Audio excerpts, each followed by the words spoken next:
Brand new series today called This Is Us. And we're going to spend the next few weeks actually going over the values, the things that we hold closest to our heart as a church. Not because we want you to understand the inner workings of the church, but because this is who we feel like God's called us to be. And so, this, I think, if you consider South Hills to be your home, or if you're considering making South Hills your home, this is a way for you to learn a little bit about what would it look like for me to be a part of a church like this. What would it look like for me to find a church that maybe fits into what I feel like I'm searching for and want to be a part of? And so we're starting that today.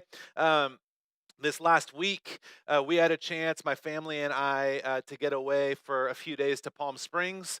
Once summer hits, the best place to go is the desert. That's what I always say. Just kidding. It was hot, but it was great. It was great to get away, and we just basically went from air conditioning to a pool, back and forth. And so we've got a 9-year-old and a 5-year-old. Both of my kids have had birthdays during quarantine, so shout out to all the birthday parade parents out there. 2020 is just the year to be remembered. But we went to Palm Springs, my wife, my two sons, and I. And at the end, the last morning, we were having breakfast, and my wife asked our son. She said, what was your favorite part of the trip?" And Arlo, my youngest son, he was like, the pool. I loved being in the pool. It was so much fun. Yeah, that's so great. And then we asked Mason, like, "Hey, what was your favorite part of the trip?" And he's like, "Watching movies," which is always his favorite part of everything, is a screen. And then they asked my wife. They said, "Mom, what was your favorite part of the trip?" And she said, which is kind of just the most perfect mom answer. She said, "I loved when we were all in the room together, but doing different things." She said, "The part we were in the room together, I like that. I like it when we're together." And that's just like such a mom thing, right? I mean, that's what you think of, even like Mother's Day, what you want to try and give your mom. It's like you can buy her things, but you know what she really wants is just to be with all of her kids. She wants to be with her family. And even for me, as I think about my family, I've got my mom, there's 4 kids in my family, there's 9 grandkids, and we live in 3 different states. We have all kinds of different experiences and opinions and things that have happened over the years. And I still know that nothing would make my mom happier than to see all of her kids together in the same room. And so that's just the reality. That's something that we understand that moms, they want. I think we all, maybe if you remember back to being a kid, and I know I've even said this as a dad to my kids, but you've had your mom sit you down with your siblings and say something along the lines of, "Will you please will you please just get along with your brothers and sisters? Will you please, we just like be here together? Can we go to dinner one time and just get along? Can we have just one day, there's this thing that we want. Can we just be together and love each other? Can we care for each other? Can we just get along?" We often talk about the father heart of God, but the other aspect of that, a very real aspect, is the mother heart of God. God is not man or woman. He's not either or. He is both and while God does have this father's heart, and we refer to God the Father, and there's all these kind of male attributes that we give to God almost all the time, the reality is that we were made in God's image, both male and female, made in God's image. And so there's an aspect of what mothers have, this heart that a mom has for her kids to be together, that is a reflection of God's heart, God's motherly heart for us. And we see this even in the way that Jesus talked and the way that Jesus prayed. And in John 17, Jesus is with the disciples. It's a few hours before the crucifixion. It's not long before the crucifixion, and he's with the disciples and he's praying. And there's this reality where Jesus is praying for them, and then the crazy thing is that he starts praying for you, literally you, not by name, but he stops praying for the people that he's with, and then he starts praying for all that will come. It says it this way in verse 20. Jesus says, "I'm praying not only for these disciples," aka, I'm praying not only for the people that are beside me, that are around me, that are here, that can hear me, but also for all who will ever believe in me through their message. And you are a part of that. You are one of those all that have ever believed because of the disciples' message, because of what they shared, because of their experiences, because of what they said. Others have believed generation after generation after generation, and you are here today. And so Jesus is praying for you in this moment. He says, I pray that they will all be one, just as you and I are one, as you are in me, Father, and I am in you. And may they be in us, so that the world will believe that you sent me. I have given them the glory you gave me, so they may be one as we are one. I am in them and you are in me. And then this mother conversation comes out and says, may they experience such perfect unity that the world will know that you sent me and that you love them as much as you love me. May they be able to be in the same room together and just have one nice family meal without embarrassing me. That's not exactly what Jesus said, but that's the Kretsu interpretation. This prayer that we would experience such perfect unity, Jesus is praying not just for the people that he's with in that time, in that moment, but for all of the believers, everybody that will ever believe because of their message. He's praying that we will be able to just be one, be unified, care for each other, love each other, stick up for each other, be in the room together. Jesus prays for these things in the same way that God the Father, Jesus the Son, the Holy Spirit, the Trinity is one. God wants us to be one. And I shared this a little bit with our volunteers last week. As I look around at the world around us, um, I don't see a lot of unity. As I look around, even at different churches, I don't see a lot of oneness. I don't see a lot of people really locking arms. I feel like now more than ever, when I look around our nation, we're separated. When I look at our state, I don't see a sense of love or unity. When I look around at our cities, it's the same thing. There's this divide happening. And I think what is in many ways most heartbreaking for me is that when I look around our church, whether it's the people that I get to physically see or whether it's looking at our church when we're online on Facebook or on Instagram, um, I don't see the unity that Jesus prayed that we would have. I don't see this heart to be one that Jesus prayed that we would have. And it's heartbreaking to me. We aren't divided because of our different opinions on politics. We aren't divided because of our thoughts on coronavirus. We aren't divided because we're at different places in our spiritual beliefs. We aren't divided because we have different backgrounds or family histories. We aren't divided because some of you like country music. We still welcome you here to be a part of South Hills, even if you fall in that sad category. Those are not the reasons that we are divided. And I know that because these things have always been true of our church. We have always had people of different faith journeys here. We have always had country music lovers at South Hills. We have always had people that have different political opinions, and we've always had a sense of love and unity at South Hills. So we're not divided because of our differences. We're divided because we aren't moving in love. This is so important for us to understand. It's not that we're divided because we're different. It's not that we're divided because we have different voting habits. It's not that we're divided because we have different opinions on, coronavirus or whatever it is. We're divided because we aren't choosing to move in love. We can have differences. We always have.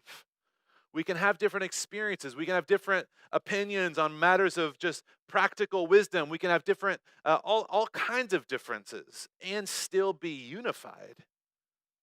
The division that I see at South Hills in our church family, the division that I even see in our communities and in our country, it's not because we have differences. It's because we refuse to love each other the way that Jesus has called us to love each other. The first church struggled with this too. It didn't take long for Jesus's prayer to become just like a beautiful pipe dream, this prayer for unity, this prayer for oneness. The first church had this same struggle.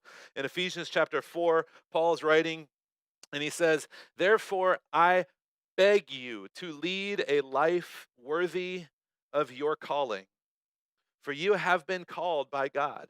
It's important for us to recognize that.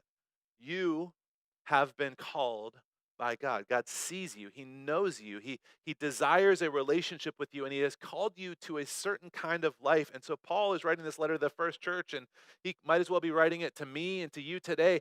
He is begging us to live a life that is worthy of how God has called us to live. He says, always be humble and gentle. Be patient with each other, making allowance for each other's faults because of your love. Make every effort to keep yourselves united in the Spirit, binding yourselves together with peace. Paul is writing this letter and he's saying, guys, be humble, be patient with each other, be gentle, make allowance for each other's faults, which I'm so glad that he put that in there because it gives us a little bit of room to say, well, they are at fault. They have made mistakes. They have done things wrong. He is saying, yes, they have and they will, and you get to make allowances when they do it because of your love. That is how you make every effort to keep yourselves united in the Spirit, binding yourselves together with peace. It's not because you agree. It's not because you all are the same. It's not because you never make any mistakes. It's because you're choosing to make allowances and bind yourselves together with love and stay unified. This is what the first church was struggling with all throughout the New Testament. This is over and over again in the letters that were written to these first churches, these gatherings of Christ followers. It looked totally different than what it looks like now, and it was still a struggle for them, just like it's a struggle for us today. During the series, we're talking about who we're called to be as a church. I talked about that a little bit earlier. Not only who we believe God's called us to be as a church, but the way that that changes the way that I show up in a day-to-day life. If I really believe that South Hills is my family, which I do, then I have to show up because my family has values. And your families have values, and the families that you grew up in, you just did things a certain way, and if you didn't, then there was a problem. And we have values, and there's an invitation for us to show up a certain way each week. We're going to look at some of these values, not only what they are, but what Jesus tells us about this way of being and how we can apply it to our lives. Our first value as a church, value number one, it is not random. It is not an accident that it's number one. It was not like we just drew straws to see which one would be number one on the list. It is the first one on purpose, and it is that we work intentionally to become a healthy family. Now, I don't know how many of you guys would say that you have a healthy family. Hopefully, many people would say they have a healthy family, but I think that one thing we can all agree on is that having a healthy family doesn't mean having an easy family. It doesn't mean you always get along. It doesn't mean you always enjoy being around each other. You can be healthy and have massive differences. You can be healthy and also have experienced pain or grief or loss. A healthy family does not equal an easy family. And so for us as a church, as we look at what does it mean for us to work intentionally to become a healthy family, it does not mean that we are automatically in agreement, we never hurt each other, or that we're always just easily unified. It means that we work to be that way by showing up in love. That's what it means to become a healthy family. As we consider Jesus' prayer for unity in his family, his prayer that we would be one, we continue to understand what this prayer looks like for us. And there's a couple things I just want to take note of. The first one is that unity does not equal utopia. Unity does not equal like everything being perfect and easy and just eternal bliss. Unity is hard work. Unity takes effort. Unity takes intentionality. That's why over and over again there's these passages that say, talk about being patient with each other and working towards this and don't give up on, because it takes intentionality and time and effort. And the same thing we know is true in our families is that it takes a lot of work to have these great moments. It takes a lot of work to have these great seasons. It takes a lot of difficult conversations. It takes a lot of discipline that nobody really enjoys giving or receiving. It takes a lot of effort. It takes a lot of planning. It takes a lot to experience this joy of being a healthy family. Unity is not utopia, and unity is not uniformity. Unity does not mean that we all have to be the same. It does not mean that we all have to agree. It does not mean that we all have to have the same backgrounds or be at the same exact place in our spiritual journeys or dislike country music as much as some strong Christians dislike country music. Unity does not mean that we have to have this uniformity. We get to actually not only acknowledge that there are differences, but we get to celebrate that there are differences. We get to say, I love that I am in a part of a church family with people that look differently than me. I love that I'm a part of a church family with people that are at different places spiritually than I am. I love that I'm at a church family with people that think differently than I am because I get to learn more. I get to experience different realities. I get to see different perspectives. Unity isn't uniformity. It's not even ignoring the differences. It's acknowledging and celebrating and recognizing that we are different and choosing to love our family well, even when those differences are frustrating, even when your 9-year old is a morning person and you don't know where they got that gene from because neither you or your wife are a morning person. Even when the differences are challenging or tough, or sometimes there's hurts or there's pain that can come from it, unity isn't uniformity. It's choosing to love your family well. It's working intentionally to become a healthy family. Following Jesus means loving other people more than your own preferences. Following Jesus means loving other people more than your own beliefs. Following Jesus means loving other people more than your own politics. Jesus was constantly talking about loving others, and the others he referred to were almost always, 99.9% of the time, they were people that we would not agree with or want to love. In every example that we can find in the Gospels, when he talked about loving others, it was about people that were different, that had different beliefs, that preferred different rulers. It was all, all differences.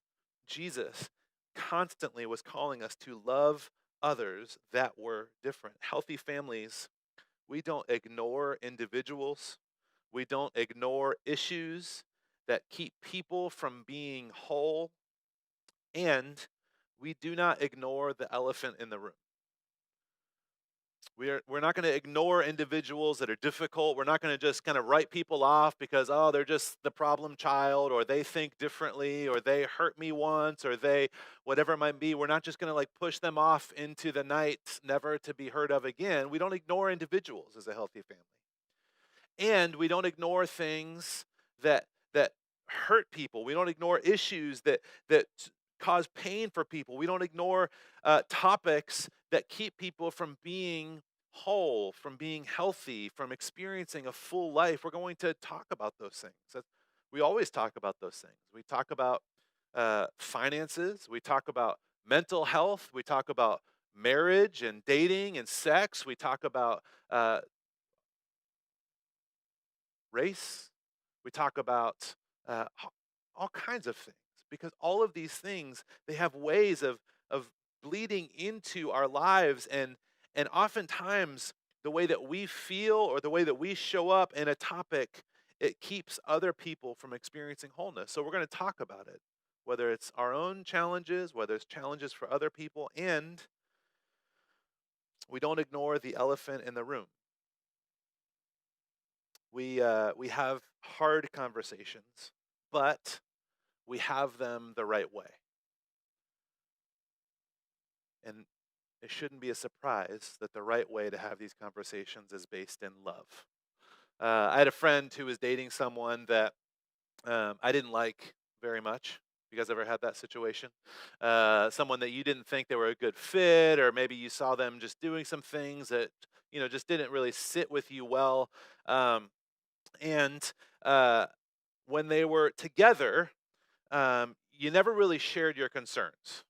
You just kind of were very loving and quiet and just let them be them and do them. And then they broke up. And once they broke up, it was like, great, let me tell you how I really felt about that person. And then a couple weeks later, they got back together. And you find yourself in a very awkward position because now you have said a lot of very truthful things in maybe hurtful ways, and the air has been kind of sucked out of the room. It's interesting because when they were together, one way of saying this is that I was all grace. I never shared any concerns. I never spoke any sort of truth about what I saw or concerns that I have. But when they broke up, I was no longer full of grace. I was only speaking the truth to them. They were wrong for you because of this, that, and the other thing. Was not being loving. John 1, when uh, the writer is talking about who Jesus is, he describes Jesus in this way. In verse 14, he says, Jesus was full of both grace and truth. That Jesus was this perfect balance of grace and truth. And I think oftentimes we show up and we really are excelling at grace. I'm just going to love people. I'm never going to say anything. I'm never going to point out any mistakes. I'm never going to be honest about some of the concerns I have. I'm just going to let them do them, and I'm going to be totally loving and graceful. And we never speak any truth to them. And there's other times, or maybe even other relationships, where we are only truthful, where we never show up in grace or love. We only speak the truth, and we don't speak it in a way that is loving or kind. Jesus is a balance of both of these things.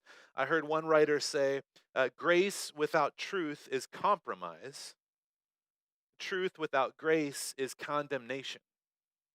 Grace without truth is compromise, meaning you are compromising what you believe to be true. You're compromising what you believe is right, the right way to live, the right way to show up, the right way to treat other people. Grace without truth, you're compromising. And truth without grace, you are condemning. You are essentially handing down a verdict of writing someone off, of saying, well, they screwed up, and so they are condemned to be in that category forever. Well, they are wrong now, so they will be wrong forever. Well, they hurt me this time, so they will be sent off forever. Grace without truth is compromise. Truth without grace is condemnation. And I think that for us, as we have hard conversations the right way, we have to understand how to be full of grace and truth like Jesus was, like he's called us to be. We don't gossip, we don't throw stones in real life, especially, maybe more appropriately in 2020. We don't throw stones on social media, on Facebook, on Instagram. We don't just leave people behind. We don't just ghost people. We were friends. We were in relationships with people. We don't just write them off and walk away because they hurt us or because they were wrong or because we disagree on something. We have hard conversations the right way. This is what Jesus asked us to do. Matthew 18. I don't have time to read it right now, but he specifically laid out a pathway when someone hurts you, when someone has wronged you, when someone has done something that is not okay. Sit down with them first and have the hard conversation. Don't tell everybody else. Don't tell the internet. Don't tell the world. Have the conversation with them first. We have hard conversations, but we have them the right way. When it comes to matters of practical wisdom, of how things should be handled, there isn't necessarily a right or wrong in all these areas. But when it comes to how we speak to each other, how we show up for each other, and how we love each other, there is a clear path. Jesus gave us a clear path, and Paul reiterated it in Galatians chapter 6, verse 2. Paul is writing, and he says, share each other's burdens. Now, part of us gets on board with this right away because we all have people that we love, that we know that are going through a difficult time. And it is easy for us to want to share their burdens. It's easy for us to want to kind of get underneath whatever it is they're carrying. And I love this person. I want to help them.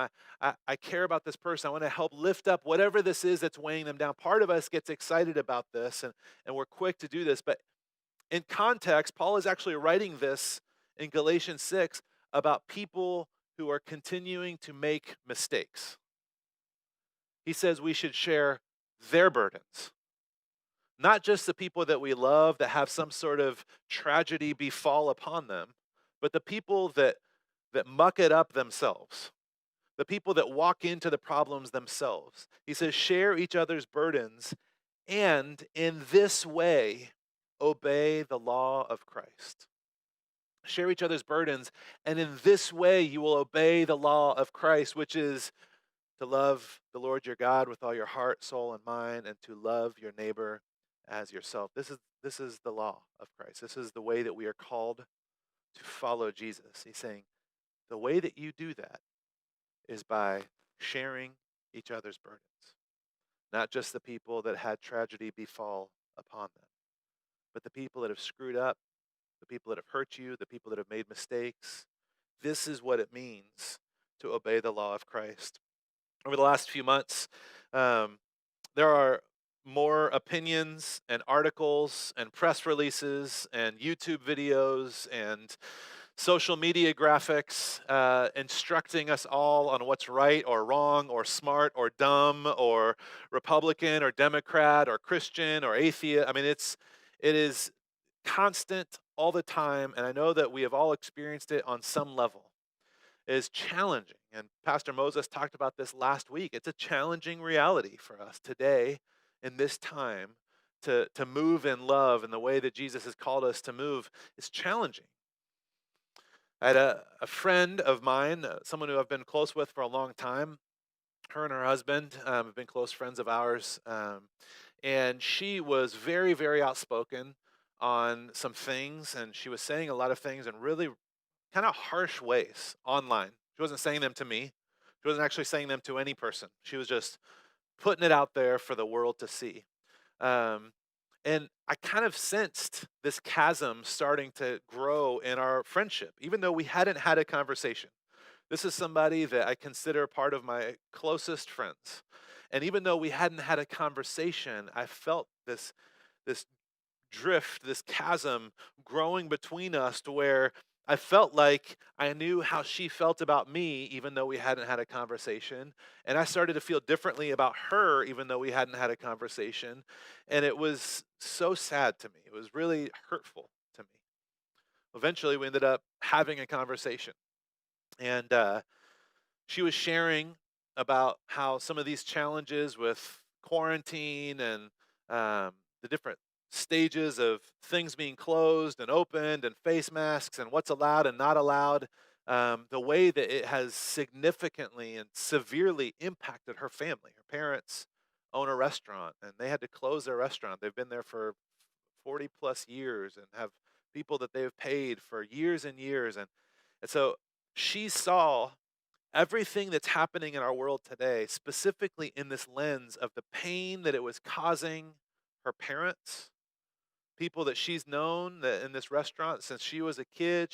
She saw the way that it was impacting every aspect of their life, and it caused her anger, which is understandable. And what I started to realize in that having that conversation is that not that I agreed with everything that she said or everything that she thought, but I started to realize I think this is what it means to share each other's burdens. To, as our parents used to say, walk a mile in someone else's shoes. I'm not changing necessarily everything I believe, but I understand why she feels the way that she does. And it took that chasm and it shrunk it again. And now we're able to be at this place where it's like, man, I love her. And I don't agree with everything that she thinks. I don't agree with everything that she says, but I understand why she stands where she's at. And we still get to be family. We still get to show up at the table together. We still get to love each other and care for each other. This is what it means for us to share each other's burdens. And please hear me in this. I didn't do that because I was so smart or wise.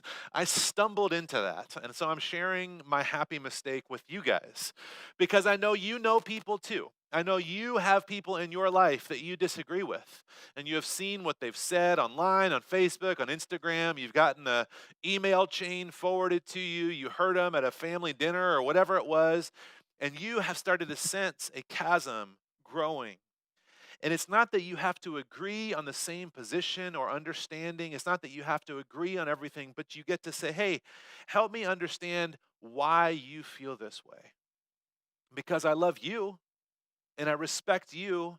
And so you must feel this way for a valid reason. And when we do that, when we share each other's burdens, we fulfill the law, we obey the law of Christ. Doesn't necessarily change my perspective about her, but she is no longer now my enemy or that stranger that I once thought that I know. She is still my sister. She is still my friend. She is still part of my family. So, God is sitting down at the breakfast table, and his kids asked him what his favorite part was. And I think he would say, I liked it when we were all in the room together. We didn't all have to be doing the same thing. We didn't all have to have the same interests. But I liked it when we were in the room together. That's my favorite part. It was Jesus' prayer for us. It's Jesus' prayer for you. It's God's desire for us to be bonded together, unified, so that the world looks at us, even though we have all kinds of differences, and they say, how can they be so different and still so loving? How can they be so different and still so unified? How can they be so different, still so together? Jesus said that when that happens, that is how the world will know that God is real. Because there is no other way that people could show up and love each other the way that the church does if there is not a God. There's no other way. It is not possible any other way. You cannot try hard enough to love people that are different than you. You cannot work hard enough to make that a reality. It is only because of God's love for us that that is possible. Let's bow our heads and pray together.